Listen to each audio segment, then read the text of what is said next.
This video is sponsored by Squarespace. Here are two Eink tablets. Both are a lot alike. Heck, you can even use the pen from one on the other. But which one is right for you? Hey, my name is Brad. Today I'm taking a look at the new Kindle Scribe and the ReMarkable 2. Two devices that are remarkably similar to each other, but there are some key differences. Both of these have some non-screen space bezels along the side. This is for holding without having to worry about touching the screen and accidentally changing pages while reading. And with both of these, you can change the orientation of the device if it's just more comfortable to hold it in your hand that way. They're both super slim, although I would say the ReMarkable is a touch thinner. They're both basically just thick enough to fit a USB Type-C cable for charging. The ReMarkable does feel lighter to me. It's more comfortable to hold. It doesn't get as cold. It's February in Ohio. These are the things I think about. That might be a feature you want in your climate. Now, the reason I'm comparing these devices is because of that e-ink display. If you're using an iPad or a phone,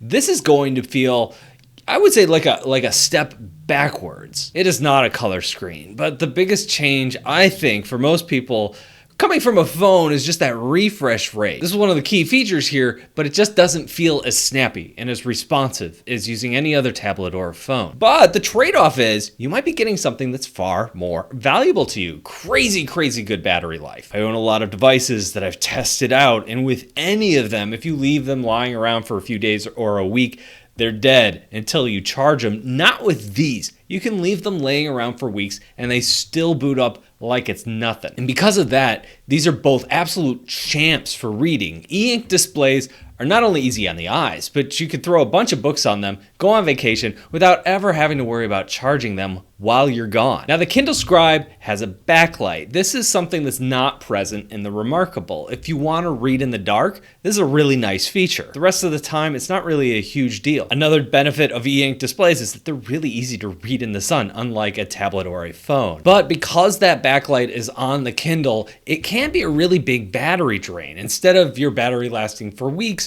you're looking at hours of battery life with that LED on. An interesting feature I've not seen on an e-ink tablet before is the ability to adjust the color temperature on the Kindle's backlight. You can have it be like a neutral white, almost like with a touch of blue tint to it, or more of a yellowish tint. You can even dive into the settings, set a timer to make the light tints change at different times of day. Now, when scrolling through an ebook, the Kindle Scribe is much faster, more responsive than the ReMarkable. But when doing anything else, they both seem to be, I would say, a touch laggy. For a while, I figured, hey, that's just how e-ink screens are. But when scrubbing through an ebook on the Kindle, I saw what these devices are capable of when the software is really well optimized. Oh, hey buddy, what's up? I need your laptop. Yeah, I'm kind of in the middle of something here. My donut business is in trouble. Your business? Open my Squarespace site. Oh, the all-in-one platform for building the ultimate website and the sponsor of this video. Yes, I need to engage with my audience. I ate all the donuts. All of them? You can start a members area? Yep, Squarespace has member areas. Creators can monetize their content and expertise in a way that fits their brand. I have expertise! You can unlock a new revenue stream for your business and free up time in your schedule by selling access to things like gated content videos, online courses, or even newsletters. How will anyone find this? SEO tools, my friend. Every Squarespace website and online store comes with a suite of integrated search engine optimization features. I don't feel so good. We're almost done. Do you need me to send an email for you? Yes! Cool. We can collect email subscribers and convert them into loyal customers. I can't look at another donut. No problem. We can customize any of these email templates to have as many or as few donuts as we want. Go to squarespace.com for a free trial. When you're ready to launch, go to squarespace.com/BradColbo to save 10% on your first purchase of a website or domain. I focus on illustration, and that is where the ReMarkable really excels for me. It isn't the most feature-rich drawing experience out there, but if all you need is a digital sketchbook with a nice pencil,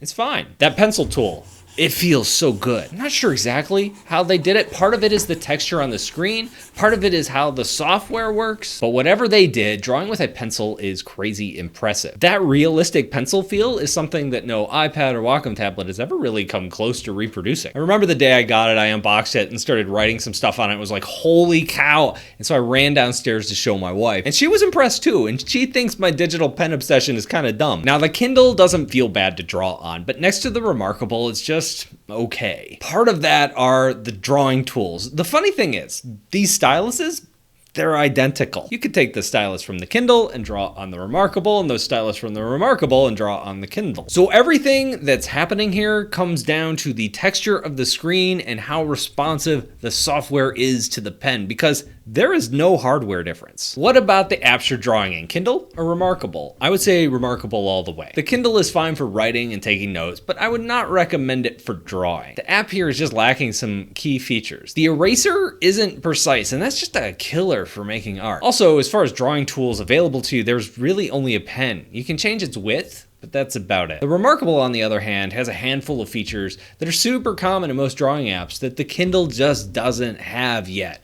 You need to zoom in or out, only can do that on the ReMarkable. A pencil tool, only ReMarkable. Layers, only on the ReMarkable. Plus, when you export your notes as a PDF, it converts everything to vectors. So printing it or opening it in another app, it just gives you a higher res file when you're working from the ReMarkable. The Kindle export to email is kind of pixelated when you zoom in. It's fine for notes, but you don't want your drawings this low res. I was also surprised to see color when I exported from the ReMarkable. It treats highlighters like highlighters. On the ReMarkable side, they have added some gesture support too. So you got like 2 fingers to undo, 3 fingers to redo, that sort of thing.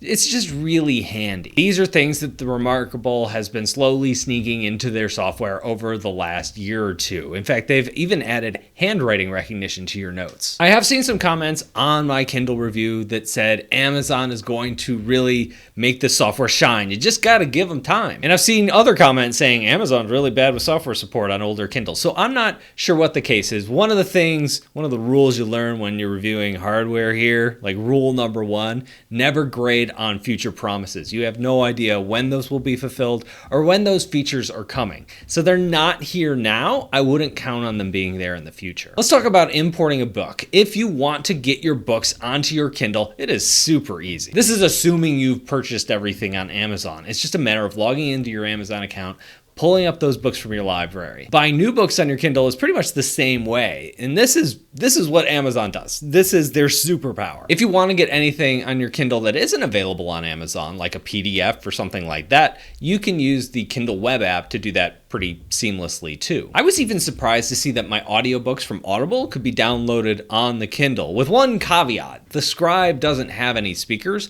so you're gonna have to connect some kind of Bluetooth headphones or speaker in order to listen to anything. Now, the ReMarkable gives you several ways to get content onto your devices. The first is an app. This is something you could download directly to your PC or Mac computer. There's a phone app here as well. Now, the app isn't just a way to get books onto your device, it's also a way to get notes and content off your device. ReMarkable also lets you log into cloud services like Dropbox, so if you store your content there, you can download it directly. ReMarkable themselves have also recently launched their own cloud service. It's $3 a month, storage is unlimited, and it seems mostly geared around heavy note takers. It backs up your notes so you can grab them anywhere, so if you're really into that, it might be the way to go. Yeah, so in conclusion, which is better? It's hard to say. Personally, I prefer the ReMarkable. The features in the Notes app just push it over the edge for me. But if you're all in on the Amazon ecosystem and you're mostly reading books and occasionally taking notes and just doing handwriting sort of things, the Kindle is probably the way to go for most people. It's just so much easier to use. What do you think? Let me know down below